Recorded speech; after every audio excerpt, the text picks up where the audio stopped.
I want to start off with something lightweight, with a lightweight president by the name of Donald Trump, who, I consider this lightweight because in my world, it's not really an issue.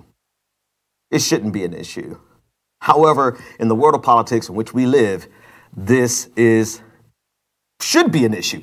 I'm not contradicting myself, even though it sounds like I am. The president of the United States doesn't know the Star-Spangled Banner.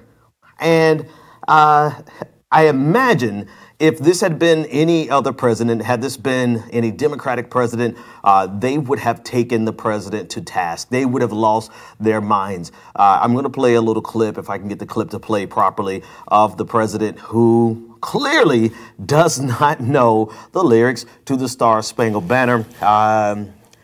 And it's laughable when you put it's laughable because he's a moron, but when you put it in context of all of the hype this year of the president talking about people disrespecting the national anthem, and this man doesn't even know the words to the national anthem.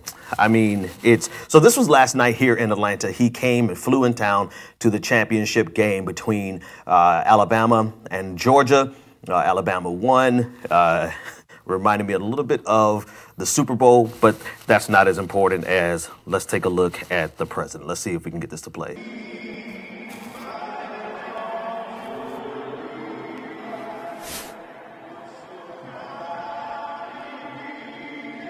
I mean, seriously.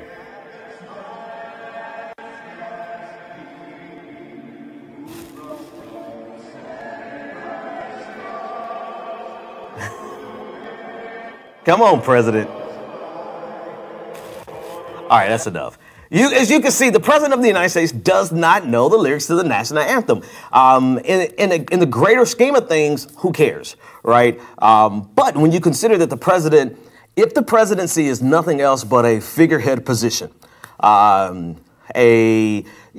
figurehead leader of whatever you want to describe. I don't really want to go down what I think of it as being a figurehead or a manager of the imperialistic, capitalistic empire, to be redundant.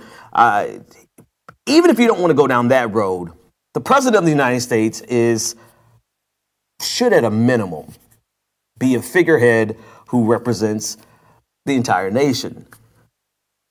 And the president of the United States clearly has not had an opportunity in his lifetime to become familiar with the words to the national anthem. Like I said, this is a lightweight opening because it doesn't really mean a whole lot other than it exposes the hypocrisy of the laughable hypocrisy. It's not just hypocrisy anymore. It's comical at this point. It is laughable at this point because people honestly lost their minds over Colin Kaepernick taking a knee. They lost their minds over the protesters who were standing up against systemic injustices from our police violence, police brutality, and yet and still we have a president who led the charge against protesters who doesn't know the words to the Now, what's more disrespectful? Here's another thing. The president of the United States, why the hell is he on the ground, at a football game, on the ground, making a presentation? This is where your attempt to be an uber nationalist backfires. Remember that sketch? I forgot what show it was where keeping it real goes too far. When keeping it 100 goes too far or something like that.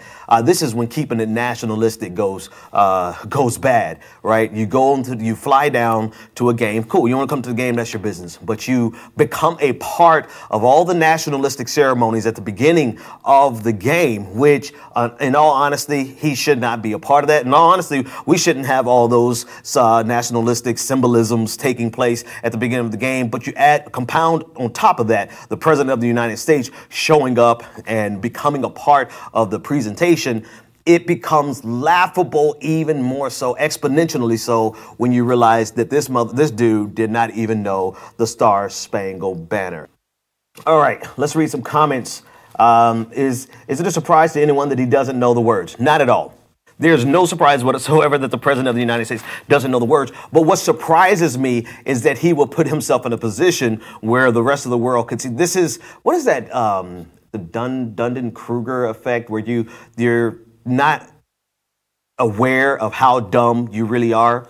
And so you therefore expose to the world how dumb you really are. I'm sure I have the name wrong, but you know exactly what I'm referring to. Donald Trump is not aware of how ignorant he is. A smart person would have shut their mouth completely and would have been reminding a smart, dumb person, right? A smart person who doesn't know the lyrics to a word and know that everybody in the world is going to be staring at you would be constantly thinking, don't open my mouth.